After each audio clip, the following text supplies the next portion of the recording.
Hello everyone. आज की इस वीडियो में हम असम जुडिशियल सर्विस एग्जामिनेशन के प्रीवियस ईयर के कुछ इम्पॉर्टेंट एमसीक्यू को सॉल्व करेंगे। इस वीडियो में सिर्फ हमने एमसीक्यूज जो भी लिए हैं प्रीवियस ईयर के, उसमें सिर्फ आपको लॉ पेपर के ऊपर ही एमसीक्यूज देखने को मिलेगा। इसमें SMS, English, aptitude, general knowledge ये सब हमने इंक्लूड नहीं किए हैं। इसमें जो 8 लॉ पेपर होते हैं उन 8 लॉ पेपर के एमसीक्यू इसमें है जो हमने की प्रीवियस ईयर क्वेश्चन से लिए हैं। तो चलिए विदाउट एनी फर्दर डिले हम वीडियो को स्टार्ट करते हैं। ये वीडियो बहुत इंपॉर्टेंट वीडियो होने वाला है, तो इस वीडियो को आप पूरी तरह से वॉच करें। अगर चैनल पे आप नए हैं तो चैनल को सब्सक्राइब करना ना भूलें। आने वाले बहुत से वीडियोस आपको एग्जाम प्रिपरेशन में बहुत हेल्प करने वाले हैं। तो विदाउट एनी फर्दर डिले चलिए वीडियो को हम देखते हैं। पहला क्या है, तो जो फर्स्ट क्वेश्चन है इसको देखिए। कॉग्निजेबल ऑफेंस सीआरपीसी में कितने सेक्शन में डिफाइन है? तो इसका आंसर है 2C। ठीक है। अब देखिए दूसरा क्वेश्चन है, search of an arrested person by a police officer is provided under कितने सेक्शन में? एक पुलिस ऑफिसर जो सर्च कॉन्डक्ट करता है अरेस्ट के बाद, तो वो कितने सेक्शन के अंडर इसको पावर दिया गया है पुलिस को कि वो अरेस्टेड पर्सन को सर्च कर सकता है? तो इसका जो सेक्शन है ये सेक्शन 51 ऑफ सीआरपीसी है। तो नेक्स्ट क्वेश्चन ये देखिए, भी बहुत इंपॉर्टेंट है। A proclamation requiring a person to appear must be publish giving. ये जो कोर्ट किसी को आने के लिए जो प्रोक्लामेशन इशू करता है, उसके बाद उस प्रोक्लामेशन में उस कोर्ट को कितने दिन का मिनिमम टाइम देना चाहिए? मतलब मान लीजिए अगर कोर्ट ने आज किसी को प्रोक्लामेशन का ऑर्डर दिया, तो उसको आने का जो डेट रहेगा ना, वो मिनिमम उसको 30 डेज का टाइम देना पड़ेगा। ऐसा नहीं है कि आज में ही प्रोक्लामेशन का ऑर्डर इशू हुआ और उसको कल या परसों उसको बुलाया जाए कोर्ट में, ऐसा नहीं हो सकता। उसको मिनिमम 30 डेज का अपॉर्चुनिटी देना पड़ेगा उस आदमी को आने के लिए। नेक्स्ट क्वेश्चन देखिए, ये है the statement recorded during investigation under section 161 of CrPC can be used during trial. ये जो 161 में जो पुलिस स्टेटमेंट रिकॉर्ड करता है विटनेसेस का, तो ये किस पर्पस से किया जाता है? इसको ट्रायल में किस पर्पस से लिया जाता है? तो देखिए इसका आंसर है फॉर कॉन्ट्राडिक्टिंग द विटनेसेस।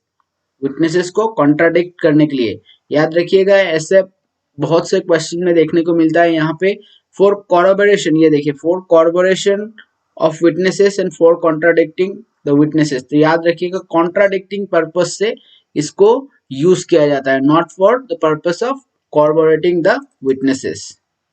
तो ये नेक्स्ट क्वेश्चन देखिए, a confessional statement under section 164 of CrPC can be recorded.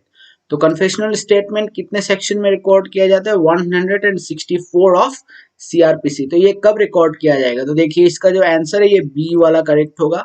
During the course of investigation or at any time afterwards before the commencement of inquiry or trial. तो in short आप बोल सकते हैं कि ये जो 164 का जो स्टेटमेंट है ये इंक्वायरी और ट्रायल स्टार्ट होने के पहले कभी भी रिकॉर्ड करवाया जा सकता है। कहां पे किया जाएगा 164 का statement? Before the magistrate.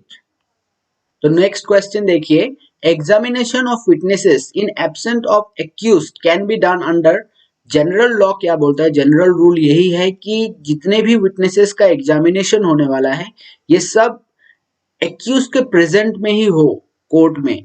But क्या है, सेक्शन 299 ऑफ सीआरपीसी जो है ये कोर्ट को कुछ पावर देता है। इसमें कुछ सर्कमस्टेंसेस दिए गए हैं जहां पे क्या, अगर एक्यूज्ड कोर्ट में एब्सेंट भी रहे ना, फिर भी विटनेसेस का जो स्टेटमेंट है वो एग्जामिनेशन होगा, वो रिकॉर्ड करवाया जा सकता है। तो इसका आंसर क्या होगा? A, that is section 299 of CrPC. चलिए नेक्स्ट क्वेश्चन देखते हैं। Under section 313 of CrPC the statement of accused has to be recorded without oath.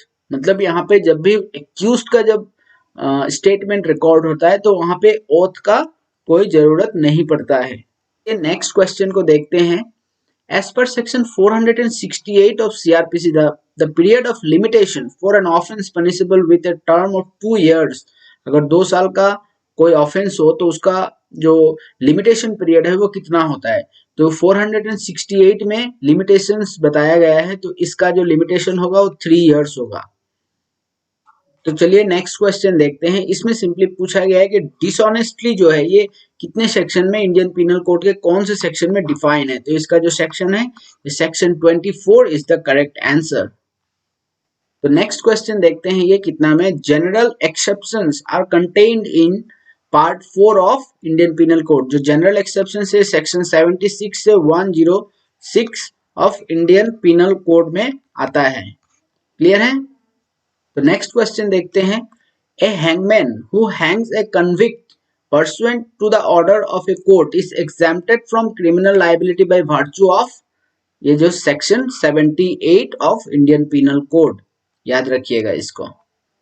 तो जो नेक्स्ट क्वेश्चन है ये है, the right to private defence. ये जो प्राइवेट डिफेंस का राइट है ये कितना से कितना में 96 से 106 तक दिया गया है, ये right to private defence Indian Penal Code का।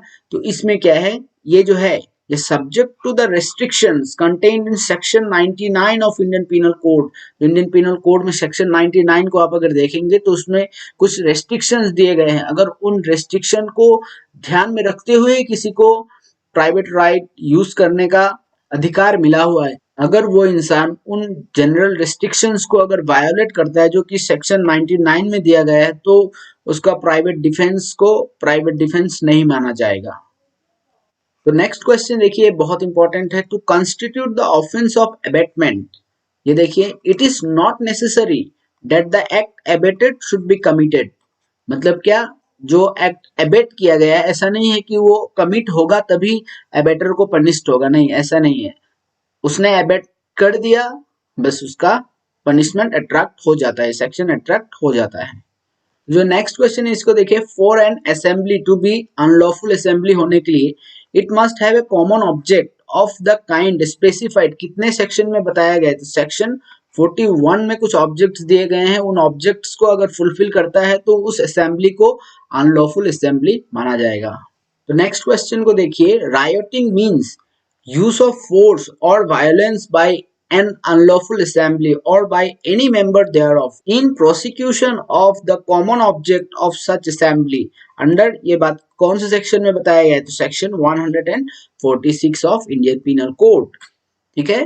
तो देखिए नेक्स्ट क्वेश्चन देखिए, असॉल्ट और criminal force to woman with intent to outrage her modesty is punishable under section 354 of Indian Penal Code. So option B is the right answer. तो next question को देखिए, ये एक फैक्ट को बताया गया है, इसमें आपको आंसर को ढूंढ के निकालना है। X puts jewels into box belonging to Y. X ने क्या किया, कुछ ज्वेलरी जो है Y का एक बॉक्स है उस बॉक्स में रख दिया, with the intention that they may be found in that box.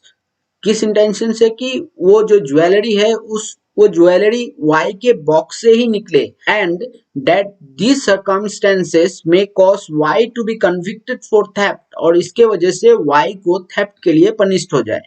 तो देखिए यहाँ पे X ने क्या किया, कौन सा अपराध किया, X ने किया फैब्रिकेटेड फॉल्स एविडेंस। एक्ट ने फॉल्स एविडेंस को फैब्रिकेट किया।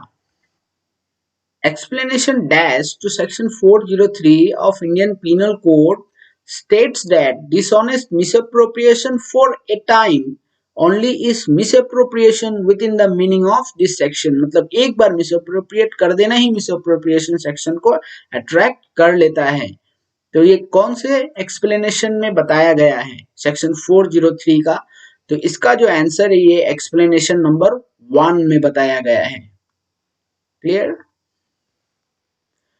तो देखिए नेक्स्ट क्वेश्चन है, फैक्ट इन इशू मींस। जो फैक्ट इन इशू का मतलब क्या है, फैक्ट्स एग्जिस्टेंस और non existence of which is disputed by the parties. याद रखिएगा, डिस्प्यूटेड बाय द पार्टीज, ये सेम लगेगा, एडमिटेड बाय द पार्टीज ये नहीं होगा, but disputed by the parties उसी को फैक्ट इन इशू कहा जाता है।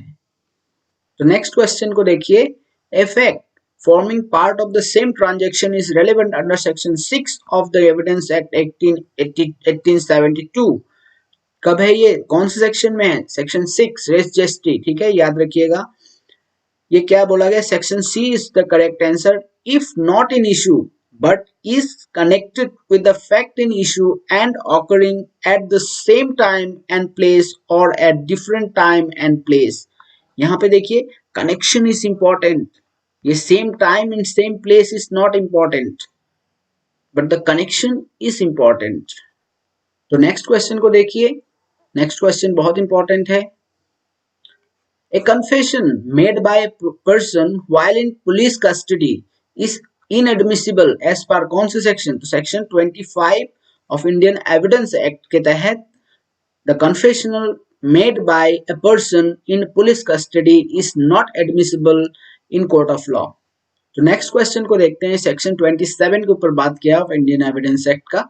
Section 27 of Indian evidence act applies, देखिए कब अप्लाई होता है? Option B is the correct answer. When the person giving information is an accused and is in police custody, उसको एक्यूज्ड होना पड़ेगा and must be in police custody, तभी section 27 का जो भी प्रोविजन है वो एप्लीकेबल होगा।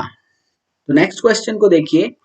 Contents of document may be proved under section 61 of evidence act। ये content, जो भी document का कोई भी content जो होता है उसको किस तरह से proof किया जाता है? तो इसका आंसर जो होगा C is the correct answer, either by primary or secondary evidence। So this is all about for today's video। I hope कि आपको वीडियो बहुत पसंद आया होगा। अगर वीडियो पसंद आया तो लाइक कीजिए, चैनल को सब्सक्राइब कीजिए, वीडियो को शेयर कीजिए और कमेंट करना ना भूलें। कमेंट करके बताइए कि अगर आपको और ऐसे वीडियोस चाहिए तो प्लीज आप कमेंट करके बताइए, मैं और भी वीडियोस इस टॉपिक पे बनाऊंगा। See you soon, have a great and wonderful time. Thank you.